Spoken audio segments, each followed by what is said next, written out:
ಬಿಡ್ತೀನಿ. ಇಸ್ಪೇಟ್ ಆಡುವಾಗ ಅದು ಇಸ್ಪೇಟ್ ಅಂದರೆ ಭಾಳ ಕೆಟ್ಟದ್ದು ಅಂತ ನಮ್ಗೆ ಗೊತ್ತದ. ಆದರೆ ಅಲ್ಲಿ ರಾಣಿ ಅಂತ ಸಂಕಲ್ಪ ಮಾಡಿದ್ರು ಅವರು. ಅಲ್ಲಿ ಲಕ್ಷ್ಮೀದೇವಿ ಅಂತ ಅನ್ಸ ಜಾಣೆ ನಂಬಿದೆ ಇಸ್ಪೇಟ್ ರಾಣಿ ನೀನೊಲಿದೆನ್ನ ಪಾಣಿಯೊಳಗೆ ಬಂದು ಕಾಣಿಸಮ್ಮ.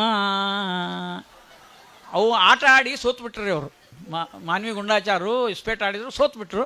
ಬಾಜುಕಿದ್ದವ್ರು ಸುಮ್ಮನೆ ಇರ್ಬೇಕಲ್ಲ, ಪಕ್ಕದಲ್ಲಿದ್ದವ್ರು ಏನಂದ್ರೆ ಆಚಾರ ಸೋತ್ರಲ್ರಿ ಅಂದರು. ಏನು ಮಾಡ್ಬೇಕಪ್ಪ, ಇಸ್ಪೇಟ್ ರಾಣಿ ಕೈ ಕೊಟ್ಲು ಅಂದ್ರು ಅವ್ರು. ಹಂಗಾರೆ ಅದ್ರ ಮೇಲೆ ಒಂದು ಪದ್ಯ ಆಗಲಿ ಅಂದರು. ಜಾಣೆ ನಂಬಿದೆ ಇಸ್ಪೇಟ್ ರಾಣಿ ನೀನೊಲಿದೆನ್ನ ಪಾಣಿಯೊಳಗೆ ಬಂದು ಕಾಣಿಸಮ್ಮ. ವಾಣಿಲ ಕುಮಿ ರುದ್ರಾಣಿಯರಿಗಿಂತ ಕ್ಷೋಣಿಯೊಳಗೆ ಬಲು ಮಾನಿತೆ ನೀನಮ್ಮ.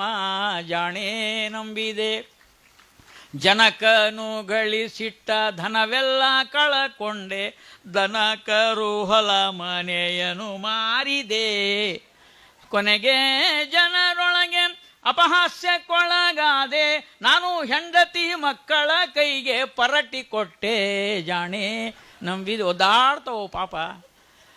ಒಂದು ತಾಯಿ ಲಕ್ಷ್ಮೀ ಅಂದ್ರೆ ಇಸ್ಪೇಟ್ ರಾಣಿ ನೀ ಅನುಗ್ರಹ ಮಾಡು. ಎಕ್ಕದೊಳಗೆ ಲಕ್ಷ ಕೊಟ್ಟು ಕೇಳ್ರೆ ಮತ್ತೆ ಎಕ್ಕದೊಳಗೆ